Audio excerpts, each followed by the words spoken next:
Good morning student. आज भौतिक रसायन के चौथा चैप्टर रासायनिक बलगतिकी में हमने ऑफलाइन क्लास में आपको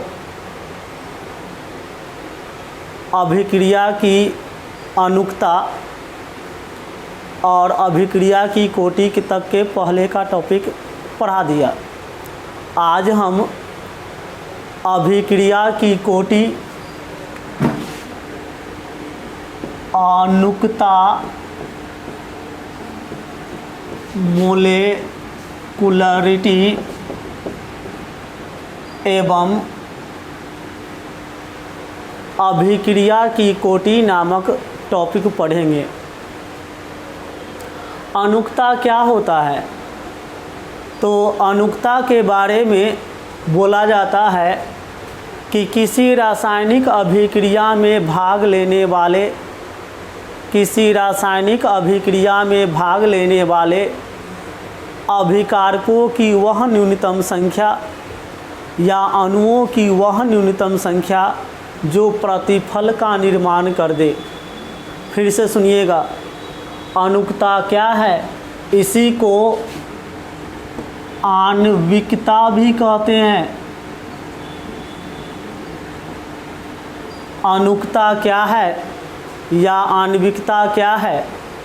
तो किसी रासायनिक अभिक्रिया में भाग लेने वाले अणुओं की वह न्यूनतम संख्या जो प्रतिफल का निर्माण कर दे, अनुकता कहलाता है। जैसे हम एक समीकरण लेते हैं H2 + O2 H2O, इसे हमने संतुलित कर दिया। अभिक्रिया में भाग लेने वाले ये दो पदार्थ हाइड्रोजन और ऑक्सीजन का अणु की संख्या देखें तो 2 + 1 तो 3। ठीक इसी तरह हम इसी समीकरण को ऐसे लिखें और H2O, और यदि यहाँ हाफ कर दें सर, तो समीकरण संतुलित है। और अभिक्रिया में भाग लेने वाले अणुओं की संख्या देखें तो हमें क्या मिलेगा? 1 + 1 तो 2। इसलिए सर यहाँ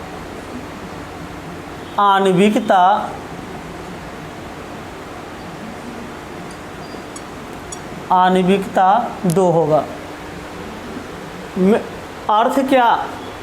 तो किसी रासायनिक अभिक्रिया में भाग लेने वाले अणुओं की न्यूनतम संख्या जो प्रतिफल का निर्माण कर दे, अनुकता या आणविकता कहलाता है।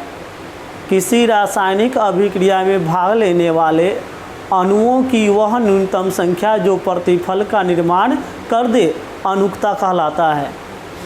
और हमें अनुकता को इस एग्जाम्पल से समझना चाहिए कि हाइड्रोजन और ऑक्सीजन की अभिक्रिया से जल बनता है। यहाँ 2 अणु हाइड्रोजन का तो 1 अणु ऑक्सीजन का, टोटल अणु जो भाग ले रहा है अभिक्रिया में 3 है। और इसी को यदि हम दूसरे तरीके से लिख दें कि हाइड्रोजन और ऑक्सीजन अभिक्रिया करके जल बनाया, तो कम अणु नीचे वाले समीकरण में है, इसलिए अनुकता इसकी 2 होगी, अनुकता 3 नहीं होगा। यदि हमें 2xy आणविकता पूछ दे, आणविकता तो 2 होगा। हमको कह दे x + y z, तो आणविकता 1 + 1 2 होगा। कोई हमें कह दे 3y x + y या x + z, तो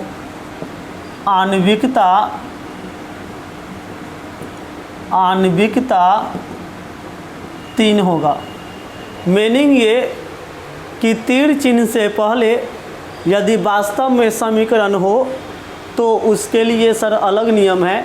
लेकिन यदि इस रूप का एक्स वाई जेड के पद में यदि समीकरण आ जाए, एक्स वाई जेड के रूप में यदि समीकरण आ जाए, तो उस समीकरण में तीर चिन्ह से पहले, उस समीकरण में तीर चिन्ह से पहले वाले पद में देखिएगा जो अणुओं की संख्या होगी उसके योगफल ही आणविकता होगा। और वास्तव के समीकरण में, जो रियल में समीकरण इस सेंस में आता है, वैसे समीकरण में अनुक्ता का मान 1, 2 या 3 होगा।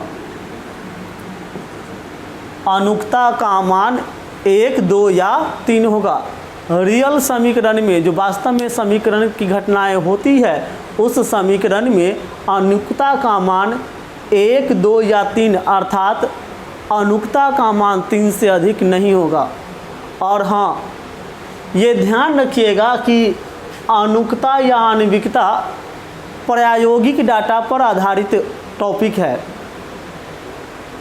अनुक्ता या आणविकता प्रायोगिक डाटा पर आधारित टॉपिक है। इस टॉपिक में हमें वास्तव के समीकरण को में जो अनुक्ता का मान दिया गया वो 1, 2 या 3 अर्थात वास्तव वाले समीकरण में अनुक्ता का मान 3 से अधिक नहीं हो सकता है। लेकिन ऐसे वाले सेंस में एक्स वाई जेड के पद में, ए बी सी डी के पद में यदि समीकरण दे करके अनुक्ता पूछा जाए तो प्रतिफल के अणुओं की संख्या जोड़ करके अनुक्ता आप कह सकते हैं। ध्यान दीजिए, एक्स वाई जेड या ए बी सी डी के पद में यदि अनुक्ता का मान दे तो हम अभिकारक के अणुओं की संख्या को जोड़ करके अनुक्ता का मान कह सकते हैं। लेकिन वास्तव वाले समीकरण में अनुक्ता का मान 3 से अधिक नहीं होगा और न ही यह भिन्नांक संख्या होगा। अनुक्ता का मान 3 से अधिक भी नहीं और न ही भिन्नांक संख्या होगा। जब होगा तो सीधी अंक 1, 2 या 3 होगा। इस भिन्नांक बटा या दशमलव में आपका उत्तर नहीं आता है। तो चलिए, इस टॉपिक के बाद हम टॉपिक बदलते हैं।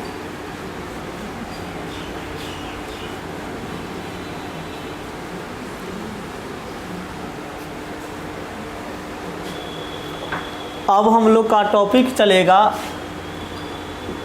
अभिक्रिया की कोटि,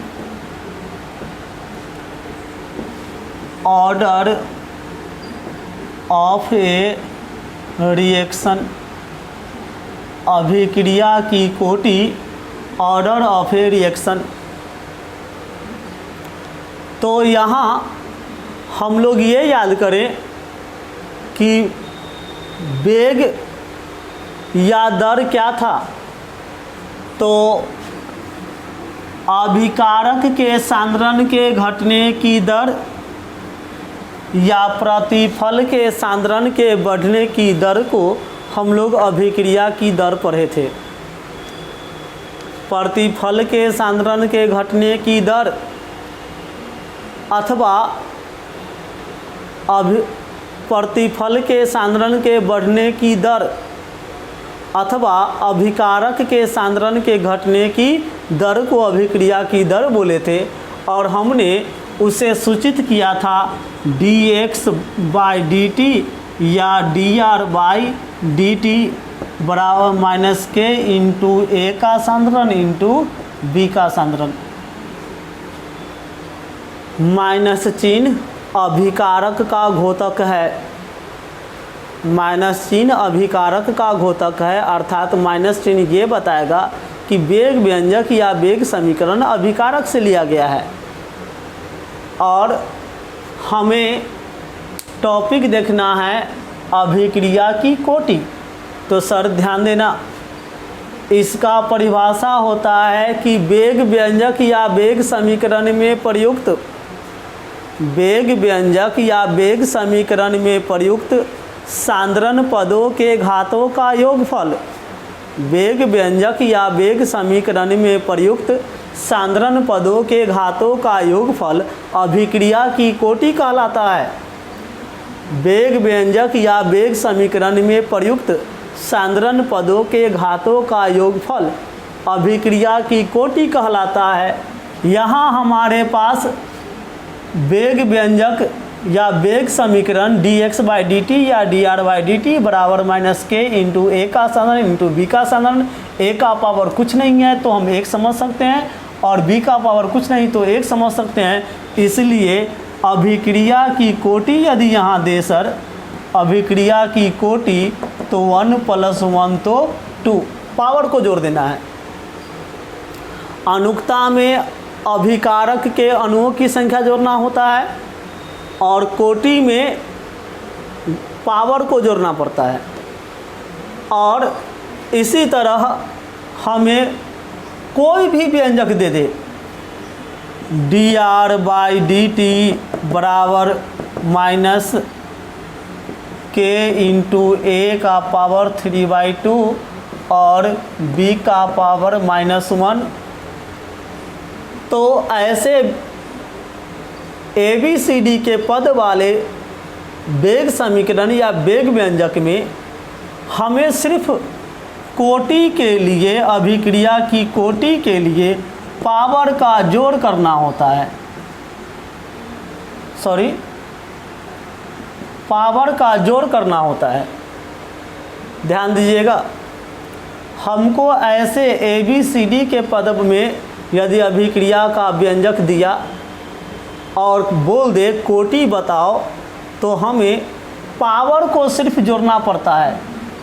एकदम ध्यान रखिएगा, हमें जैसे ही बोल दे कि इस रूप में वेग व्यंजक ABCD के पद में दे दे और तब बोल दे वेग व्यंजक देने के बाद कि अभिक्रिया की कोटि बताइए, तो सर कोटि बताने के लिए पावर को जोड़ दीजिएगा।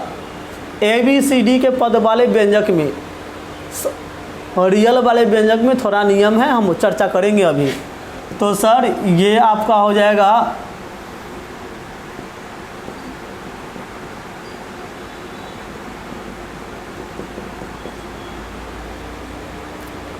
मीनिंग, यहाँ अभिक्रिया की कोटि आधी,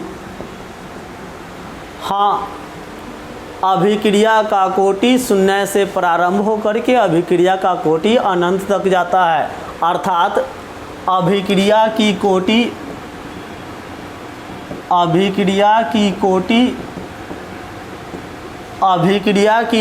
सर 0 से प्रारंभ होकर के अनंत तक जाएगा, नेगेटिव नहीं होगा।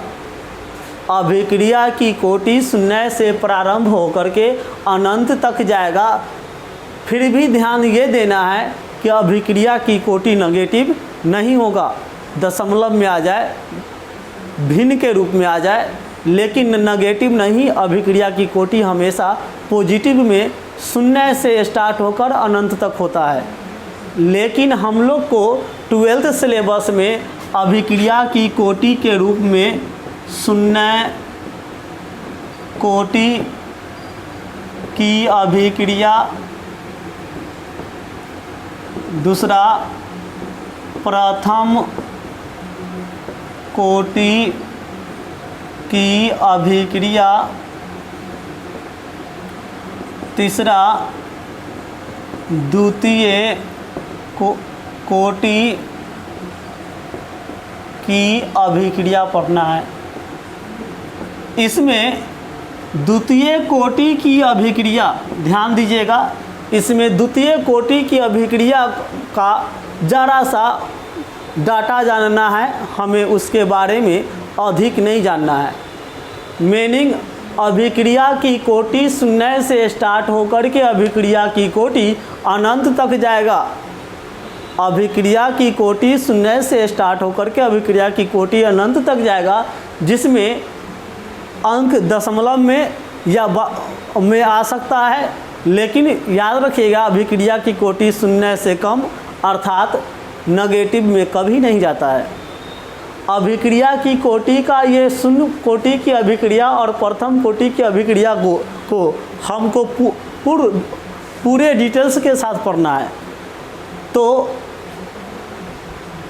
हम लोग बारी बारी से शुरू करते हैं ताकि अभिक्रिया की कोटि का जो और भी कुछ कन्फ्यूजन है वो कन्फ्यूजन दूर हो जाए।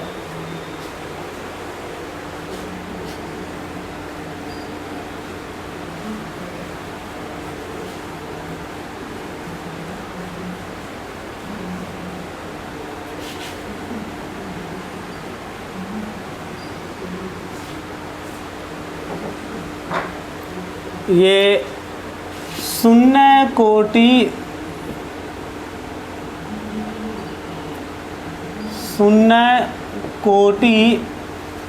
की अभिक्रिया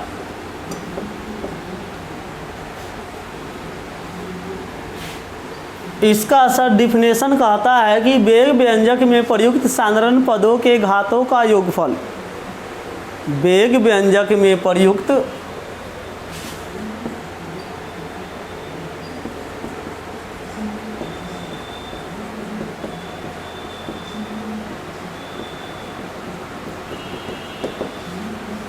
वेग व्यंजक में प्रयुक्त साधारण पदों के घातों का योगफल शून्य हो। यहाँ डिफिनेशन ये कहता है कि वेग व्यंजक में प्रयुक्त साधारण पदों के घातों का योगफल शून्य हो तो हम इसे शून्य कोटि की अभिक्रिया कहेंगे। और शून्य कोटि की अभिक्रिया में का जो एग्जाम्पल होगा सर, फिर से सुनिए, वेग व्यंजक में प्रयुक्त साधारण पदों के घातों का योगफल मीनिंग dx बाई dt या dr बाई dt बराबर माइनस के इंटू ए का पावर 0, या इसी को लिख सकते हैं माइनस के इंटू ए का पावर 0 इंटू बी का पावर 0, मीनिंग कोटि क्या हो जाएगा 0। कहना यह है कि वेग व्यंजक में प्रयुक्त साधारण पदों के घातों का योगफल, वेग व्यंजक या वेग समीकरण में प्रयुक्त साधारण पदों के घातों का योगफल शून्य हो तो हम इसे शून्य कोटि की अभिक्रिया कहते हैं। जैसे हमने लिखा dx बाई dt या dr बाई dt बराबर माइनस के इंटू ए का पावर 0 अथवा माइनस के इंटू ए का पावर 0 बी का पावर 0, तो सर टोटल जोड़ करके 0। ऐसा यदि हुआ कि वेग व्यंजक या वेग समीकरण में प्रयुक्त साधारण पदों के घातों का योगफल शून्य हो तो उसे शून्य कोटि की अभिक्रिया कहते हैं। ध्यान दीजिए, वास्तव वाले समीकरण में रियल का जो समीकरण है अभिक्रिया की, उसमें किसी भी समीकरण के लिए वेग व्यंजक यदि लिखा जाए तो उसका पावर 0 सैद्धांतिक रूप से पता नहीं चलता। वास्तव वाले समीकरण में, वास्तव वाले अभिक्रिया का समीकरण में व्यंजक लिखा जाए तो व्यंजक का पावर जो होता है, वेग व्यंजक का पावर, वह शून्य नहीं होता। उसके लिए प्रायोगिक आंकड़े की ज़रूरत पड़ता है और प्रायोगिक आंकड़ों के मुताबिक ये समीकरण जो हम आपको बोर्ड पे लिख के दिखा रहे हैं, ये 5 समीकरण ही शून्य कोटि में गिना जाता है। शेष इस चैप्टर में जितने भी समीकरण आएंगे सब प्रथम कोटि की होगा।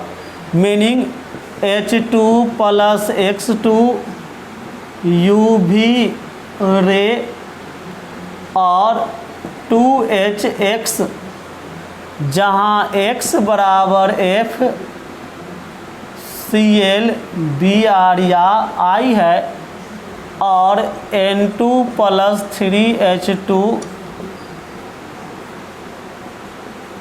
ये 2NH3। इन 5 समीकरण ही शून्य कोटि का होता है। ये 5 समीकरण शून्य कोटि में गिना जाता है और इस चैप्टर में जो और समीकरण आएगा आपके पास वो सारा का सारा होगा प्रथम कोटि का। मीनिंग हमें शून्य कोटि के अभिक्रिया का एग्जाम्पल यदि पूछा जाए तो हम इसी 5 समीकरण में से कोई 1-2 एग्जाम्पल दे सकते हो इस 5 को छोड़ कर के जो शेष बचता है इस अभी चैप्टर में समीकरण, वो सारे के सारे प्रथम कोटि के होते हैं। इसलिए इस बात को ध्यान में रखिएगा कि अभिक्रिया की कोटि में शून्य कोटि के अभिक्रिया का यही 5 एग्जाम्पल होता है। 4 स्पेस सेट होंगे और एक ये 5, और ये 5 जब भी आपके सामने आवे आप मानोगे क्या? तो आप मानोगे कि शून्य कोटि की अभिक्रिया है। तो चलिए, शून्य कोटि की अभिक्रिया का एग्जाम्पल हो गया, परिभाषा हो गया। तो अब हम लोग शून्य कोटि की अभिक्रिया के लिए वेग व्यंजक या वेग समीकरण देखें। शून्य कोटि की अभिक्रिया के लिए वेग व्यंजक या वेग समीकरण, तो सर शून्य कोटि की अभिक्रिया के लिए वेग व्यंजक या वेग समीकरण, हम लोग का अगला टॉपिक ये है शून्य कोटि की अभिक्रिया के लिए वेग व्यंजक या वेग समीकरण। तो सर माना कि R अभिकारक या प्रतिकारक है जो P प्रतिफल बनाता है। हम एक समीकरण सपोज कर रहे हैं जिस समीकरण में R अभिकारक और P प्रतिफल। वैसे भी आप लोग जानते हो ना सर कि तीर चिन्ह के पहले अभिकारक होता है, तीर चिन्ह के पहले अभिकारक होता है और तीर चिन्ह के बाद प्रतिफल होता है। तो हमने अभिकारक को R से और प्रतिफल को P से नोट किया। फिर से सुन लीजिए, तीर चिन्ह के पहले अभिकारक होता है और तीर चिन्ह के बाद प्रतिफल होता है। मीनिंग ये कि हमने अभिकारक को R से नोट किया और प्रतिफल को P से। फिर शुरुआत में अथवा प्रारंभ में प्रतिकारक R का सांद्रण स्मॉल a माना। प्रारंभ में अभिकारक R का सांद्रण a माना और जब अभिक्रिया स्टार्ट नहीं हुआ है तो प्रतिफल 0। प्रारंभ में शुरुआत में R अभिकारक का सांद्रण या मात्रा हमने a माना, P प्रतिफल का मात्रा या सांद्रण, चूँकि अभिक्रिया शुरू नहीं हुआ है तो 0। T समय बाद यदि ये x बन जाता है तो अभिकारक बचेगा a माइनस x। प्रारंभ में अभिकारक का सांद्रण a माना तो प्रतिफल 0। T समय बाद प्रतिफल x बन गया तो अभिकारक a माइनस x। तो सर वेग समीकरण से क्या होगा? अभिक्रिया की दर अथवा वेग समानुपाती होगा a माइनस एक्स का। मीनिंग हम इसी को लिख दें, अभिक्रिया की दर या वेग को हमने dx बाई dt या dr बाई dt से सूचित करते हैं। dx बाई dt या dr बाई dt समानुपाती a माइनस एक्स का। ध्यान दीजिए, हमारा टॉपिक है शून्य कोटि की अभिक्रिया। हमारा टॉपिक है शून्य कोटि की अभिक्रिया। मीनिंग यहाँ पावर 0 होगा और इसी को हम लिख सकते हैं dx बाई dt बराबर समानुपाती चिन्ह हटाओगे सर तो कांस्टेंट आएगा a माइनस एक्स का पावर 0। माइनस चिन्ह अभिकारक का सूचना, माइनस चिन्ह अभिकारक का सूचना, और हम शून्य कोटि की अभिक्रिया में हैं तो पावर 0। हम इसी को लिख सकते हैं कि किसी भी अलजेब्रिक अंक का किसी भी पद का पावर 0 हो तो उसका वैल्यू 1 होता है, अर्थात किसी भी पद का पावर 0 हो तो उसका वैल्यू 1 होता है, meaning k into 1, meaning dx by dt बराबर माइनस k।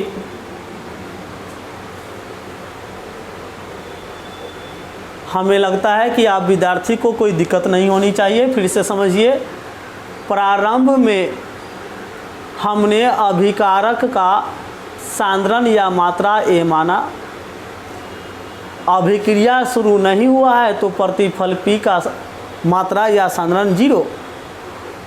t समय बाद अभिकारक x बन गया तो प्रतिफल बचेगा a माइनस x। तो सर वेग समीकरण से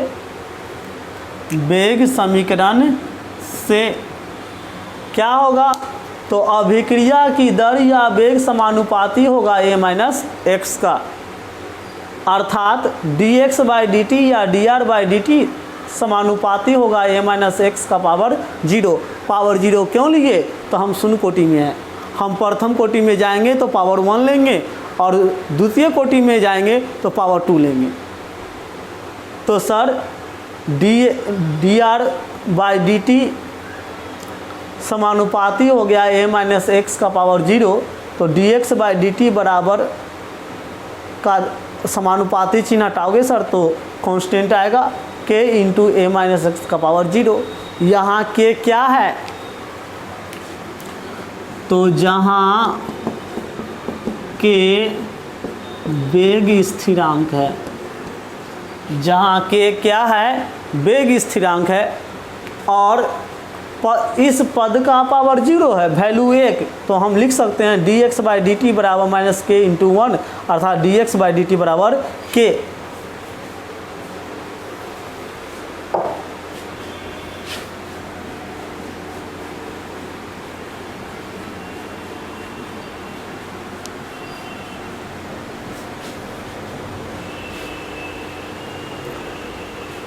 उसी समीकरण को सर आगे बढ़ावें तो dx बराबर minus k into D T समीकरण 1, इसको अवकल वेग समीकरण के नाम से जानते हैं।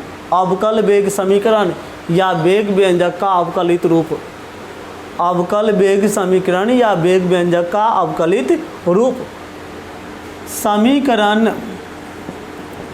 1 को दोनों ओर समाकलित करने पर क्या मिलेगा हमें सर, dx बराबर minus k into D T. क्यों, तो k कांस्टेंट है और कांस्टेंट के लिए का इंटीग्रेशन नहीं होता, इसलिए कांस्टेंट को, अचर राशि को हमने बाहर किया, तो ये x हो जाएगा minus k into t plus c। क्यों, अनिश्चित समाकलन जब होता है तो स्थिरांक जोड़ना पड़ता है, अनिश्चित समाकलन होता है तो स्थिरांक जोड़ना पड़ता है, इसलिए हमने कांस्टेंट के रूप में c जोड़ा। हम लिख सकते हैं k बराबर x बाई टी, k बराबर x बाई टी, अर्थात वेग स्थिरांक k बराबर प्रतिफल का सांद्रण बटा समय। तो इस तरह हम शून्य कोटि की अभिक्रिया का वेग व्यंजक या वेग समीकरण समझ लिए। अब हम वेग व्यंजक से ही अर्ध आयु की गणना में चले आगे, अर्थात अभिक्रिया की अर्ध आयु। शून्य कोटि के टॉपिक में ही टॉपिक है हम लोग को अर्ध आयु या अर्ध जीवन काल।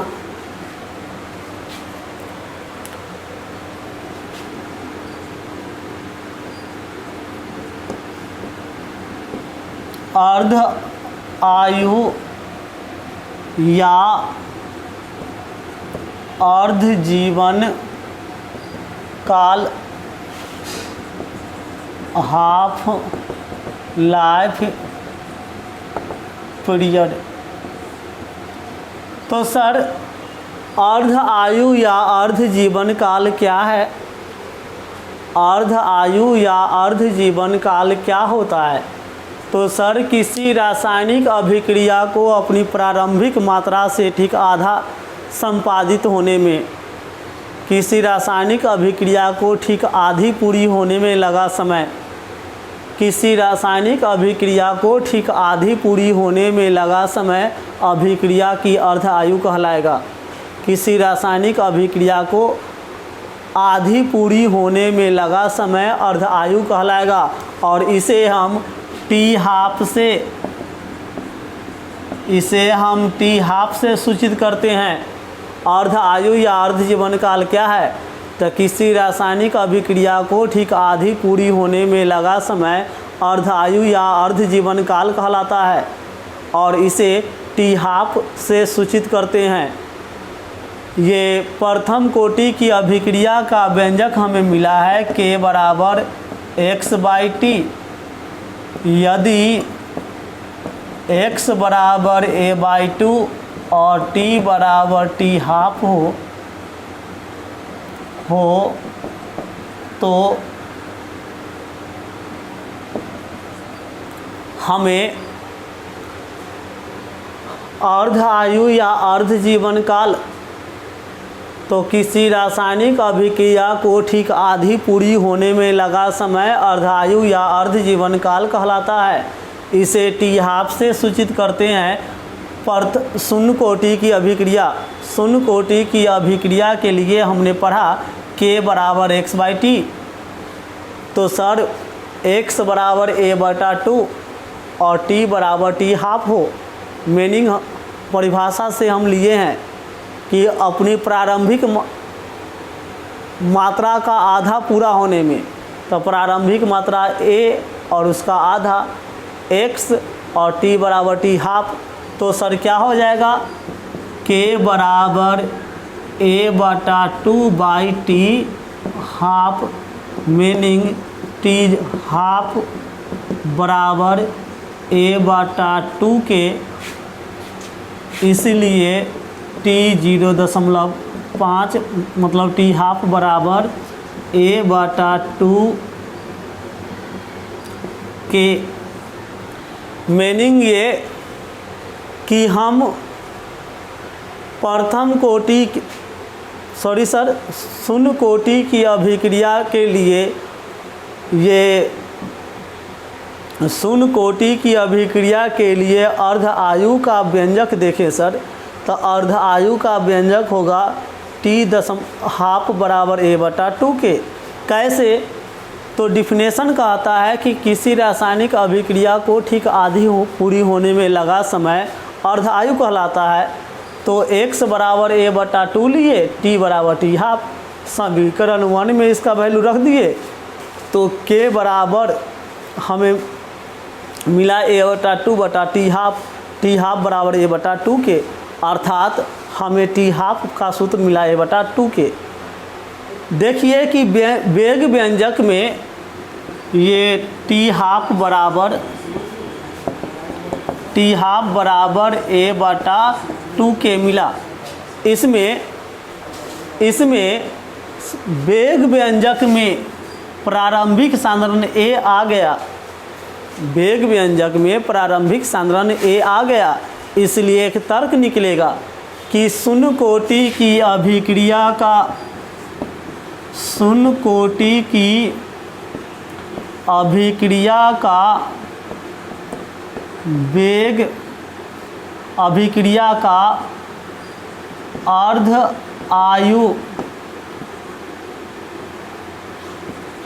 उसके प्रारंभिक सांद्रण पर निर्भर करता है या अपने प्रारंभिक सांद्रण से स्वतंत्र नहीं है। शून्य कोटि की अभिक्रिया का अर्ध आयु, शून्य कोटि की अभिक्रिया का अर्ध आयु उसके प्रारंभिक सांद्रण पर निर्भर करता है अथवा हम कह सकते हैं कि शून्य कोटि की अभिक्रिया का वेग स्थिरांक के हम उसके बदले अर्ध आयु या के उसके प्रारंभिक सांद्रण पर निर्भर करता है। मीनिंग ये कि अपने प्रारंभिक सांद्रण से स्वतंत्र नहीं है।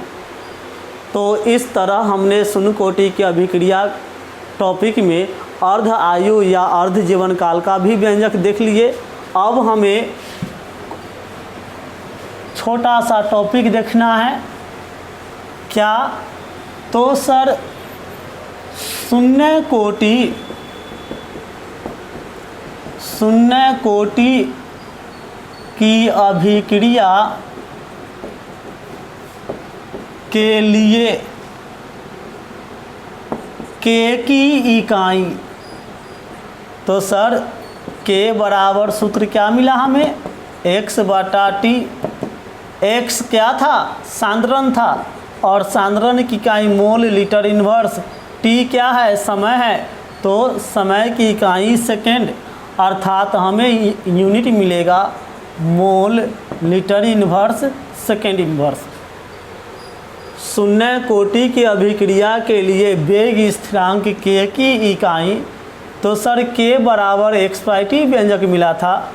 तो x क्या था? सांद्रण था, तो सांद्रण की इकाई मोल लीटर इन्वर्स और समय का इकाई सेकेंड इन्वर्स। सेकेंड, सांद्रण का इकाई मोल लीटर इन्वर्स और समय की इकाई सेकेंड, हमने s से लिखा, तो हमारा इकाई हो जाता है कौन चीज़? Mole litre inverse second inverse. अर्थात हमसे कोई पूछ दे कि शून्य कोटि की अभिक्रिया के लिए वेग स्थिरांक k की इकाई क्या होगा, तो मोल लीटर इन्वर्स सेकेंड इन्वर्स।